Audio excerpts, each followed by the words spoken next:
যদি হঠাৎ করে একদিন হারিয়ে যাই, কেউ কি খুঁজবে? হয়তো না। যদি আমার আইডি থেকে হঠাৎ করে পোস্ট করা না হয়, কেউ কি মিস করবে? হয়তো না। ইনবক্সে হয়তো মেসেজ আসবে, সিন হবে না, রিপ্লে পাবে না, পড়ে থাকবে ওভাবেই। কেউ কেউ হয়তো অপেক্ষায় থাকবে, এই বুঝে আসলো অনলাইনে। আবার কেউ কেউ হয়তো টেরই পাবে না কেউ একজন হারিয়ে গেছে।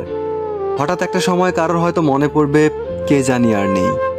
কষ্ট করে নামটা সার্চ করবে, পুরনো পোস্টগুলো দেখবে, প্রোফাইলটা চেক করবে, আর ভাববে হুট করে কোথায় চলে গেল। আবার কেউ কেউ হয়তো অ্যাক্টিভ না পেয়ে ফ্রেন্ড লিস্ট থেকে আনফ্রেন্ড করে দিবে। যখন আমি থাকবো না, আমার স্মৃতিগুলো কি কারো মনে পড়বে? হয়তো না, আবার হয়তো হ্যাঁ। তবে হারাতে হবে, হারাতে হয়, হারিয়ে যাওয়াটাই নিয়ম। কেউ আয়োজন করে হারায়, কেউ হুট করে হারায়। আমি না হয় হুট করে একদিন হারিয়ে যাব।